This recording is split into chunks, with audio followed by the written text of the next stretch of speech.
خوش آمدید۔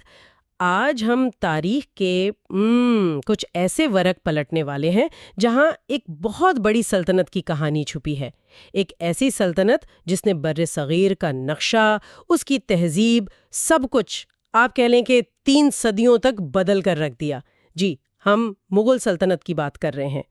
آج کی اس گفتگو میں ہم یہ سمجھنے کی کوشش کریں گے کہ یہ سلطنت آخر بنی کیسے، اس کا سنہرا دور کیسا تھا اور پھر زوال کیوں ہوا۔ اور چلیں ایک ایسے نکتے سے شروع کرتے ہیں جو مجھے بہت ہی دلچسپ لگا۔ کیا یہ سچ ہے کہ جسے ہم مغل سلطنت کہتے ہیں وہ خود کو کبھی مغل کہتے ہی نہیں تھے؟ یہ بات بالکل درست ہے۔ یہ نام تو باہر کے لوگوں نے دیا تھا۔ اچھا؟ جی، خاص طور پر یورپیوں نے، کیونکہ وہ بابر کو چنگیز خان کی نسل سے جوڑتے تھے۔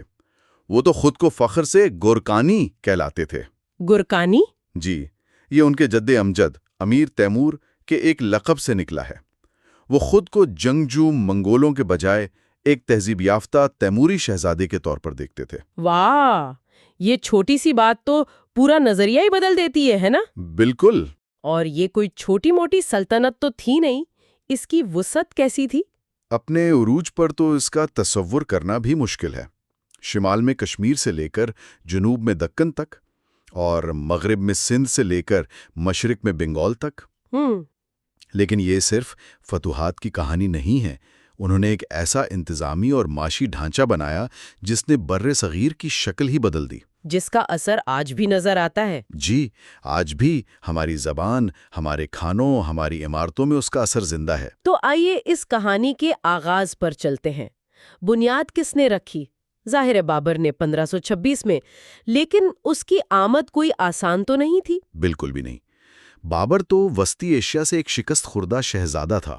اپنا آبائی وطن فرغانہ ہار چکا تھا۔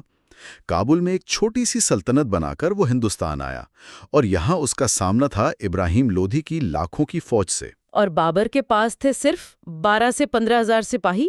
کاغذ پر تو یہ ایک ناممکن جنگ لگتی ہے۔ ہاں بالکل۔ تو پھر پانی پت کے میدان میں ایسا کیا ہوا کہ تاریخ ہی بدل گئی؟ یہ تو کوئی معجزہ لگتا ہے۔ معجزہ نہیں، ٹیکنالوجی تھی۔ ٹیکنالوجی؟ جی، ٹیکنالوجی۔ بابر اپنے ساتھ وہ چیز لایا تھا جو ہندوستان کے لیے بالکل نئی تھی: بارود اور توپیں۔ اچھا۔ اس نے عثمانی ترکوں سے توپ خانہ استعمال کرنے کا فن سیکھا تھا، اور اسے ایک خاص جنگی حکمت عملی کے ساتھ استعمال کیا جسے تلگما کہتے ہیں۔ وہ کیا تھی؟ اس نے اپنی توپوں کو بیل گاڑیوں کی ایک قطار کے پیچھے چھپا دیا اور اپنے گھڑ سوار تیر اندازوں کو لودھی کی فوج کے سائیڈ سے حملہ کرنے بھیجا۔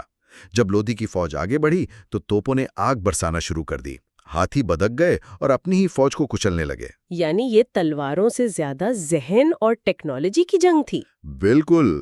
ایک تکنیکی برتری نے تعداد کی کمی کو بے معنی کر دیا۔ لیکن ایک جنگ سے تو سلطنت قائم نہیں رہتی۔ بابر کے بعد کیا ہوا؟ کیا بنیادیں مضبوط تھیں؟ نہیں، شروع میں بالکل نہیں۔ بابر ہندوستان میں صرف 4 سال ہی زندہ رہا۔ اس کا بیٹا ہمایوں، وہ اپنے والد جیسا جنگجو نہیں تھا۔ اسے جلدی شیر شاہ سوری کے ہاتھوں شکست ہوئی اور ملک چھوڑ کر بھاگنا پڑا۔ ہاں، وہ 15 سال کی جلاوطنی فارس میں۔ جی، اور یہ مغلوں کے لیے ایک بہت بڑا دھچکا تھا۔ لیکن اسی جلاوطنی نے انجانے میں سلطنت کے ثقافتی مستقبل کی بنیاد رکھ دی۔ یہ بہت دلچسپ بات ہے۔ ایک شکست مستقبل کی تعمیر کا ذریعہ کیسے بن گئی؟ دیکھیے، فارس اس وقت تہذیب کا مرکز تھا۔ ہمایوں نے وہاں صرف پناہ نہیں لی، بلکہ فارسی فن، شاعری، فن تعمیر، ان سب کو بہت قریب سے دیکھا۔ اچھا، اور جب وہ 1555 میں واپس آیا تو وہ اکیلا نہیں تھا، اس کے ساتھ فارسی فنکار، دانشور سب آئے۔ اچھا، تو اسی لیے ہمیں مغل دربار کی ہر چیز پر اتنا گہرا فارسی اثر نظر آتا ہے: زبان، لباس، مصوری۔ جی بالکل، لیکن سلطنت کا اصل معمار وہ تو ہمایوں کا بیٹا تھا، اکبر۔ اکبر، یہ نام آتے ہی ایک عظیم حکمران کا تصور ذہن میں آتا ہے۔ اس نے ایسا کیا کیا کہ وہ سلطنت جو تقریباً ختم ہو چکی تھی اتنی مضبوط ہو گئی؟ اکبر صرف 13 سال کا تھا جب وہ تخت پر بیٹھا۔ اس نے اگلے 50 سالوں میں نہ صرف سلطنت کو پھیلایا، بلکہ اس کی اصل ذہانت انتظامی اصلاحات میں تھی۔ اس نے سمجھ لیا تھا کہ تلوار کے زور پر اتنے بڑے ملک پر حکومت نہیں کی جا سکتی۔ اس نے ضابط نامی ایک انقلابی ٹیکس نظام متعارف کرایا۔ یہ ضابط نظام کیا تھا اور یہ اتنا انقلابی کیوں تھا؟ اس سے پہلے ٹیکس فصل کی صورت میں لیا جاتا تھا، جس میں بدعنوانی بہت ہوتی تھی۔ اکبر نے زمین کی باقاعدہ پیمائش کروائی، اس کی پیداواری صلاحیت کا اندازہ لگایا اور پھر 10 سال کی اوسط پیداوار کی بنیاد پر ٹیکس کو نقد یعنی چاندی کے سکوں میں مقرر کر دیا۔ یہ تو ایک طرح سے پورے ملک کا ڈیٹا بیس بنانے جیسا تھا۔ بالکل، اس نے پہلی بار حکومت کو یہ جاننے کا موقع دیا کہ اس کے پاس وسائل ہیں کتنے۔ اس سے معیشت کو بھی فروغ ملا۔ یہ تو ایک جدید ریاست کی بنیاد رکھنے جیسا تھا، لیکن اکبر کو اس کی مذہبی پالیسیوں کی وجہ سے بھی بہت یاد کیا جاتا ہے۔ جی ہاں، اکبر نے محسوس کیا کہ ہندوستان جیسے ملک میں جہاں اکثریت غیر مسلم ہے، صرف مسلمانوں کی حمایت سے حکومت نہیں چل سکتی۔ اس نے راجپوتوں سے شادیاں کیں، ہندوؤں کو بڑے بڑے عہدے دیے اور جزیہ ٹیکس بھی ختم کر دیا۔ اور اس نے دین الہی کی بھی کوشش کی تھی، ہے نا؟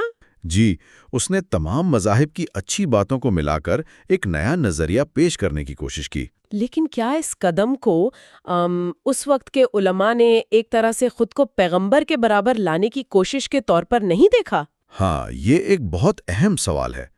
اس کے ناقدین نے اسے اسلام سے انحراف قرار دیا، لیکن اس کے حامی اسے سلطنت کے تمام لوگوں کو ایک مشترکہ شناخت دینے کی کوشش کے طور پر دیکھتے تھے۔ چاہے وہ سیاسی چال ہو یا کچھ اور، اس نے یہ واضح کر دیا کہ اکبر کی نظر میں سلطنت کا استحکام سب سے اوپر تھا۔ بالکل۔